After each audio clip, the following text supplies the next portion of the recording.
La deuxième génération de Kia Ceed est arrivée au printemps 2012. Plus agressive visuellement que sa devancière, la nouvelle Ceed est la cousine technique de la Hyundai i30 sortie juste avant. La Ceed est pour l'instant disponible en 5 portes et break, le coupé arrivant prochainement. Nous essayons ici la version haut de gamme Essence équipée d'une boîte double embrayage, une première chez Kia. A l'intérieur, la planche de bord est entièrement inédite. On commence par les compteurs dont celui du milieu est digital et même personnalisable. La présentation est en net progrès par rapport à la génération précédente, même si le plaquage noir de notre version haut de gamme n'est pas des plus heureux.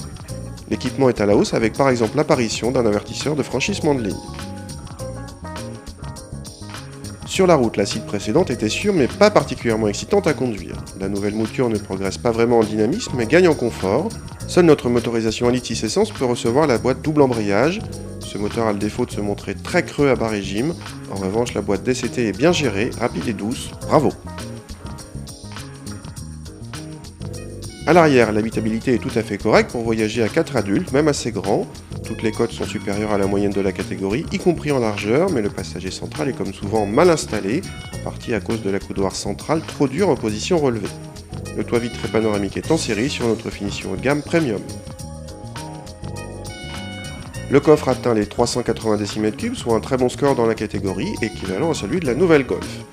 Pour ne rien gâcher, le seuil de chargement est assez bas, l'ouverture large et la banquette se rabat en 2 tiers 1 tiers, dégageant un plancher plat. Sans oublier quelques détails pratiques comme le faux plancher qui recèle quelques rangements ou une prise 12 volts.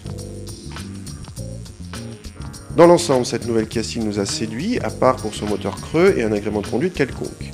Mais elle est bien présentée, bien équipée, surtout dans cette version haut de gamme, confortable, habitable et la boîte double embrayage n'engendre pas de surconsommation.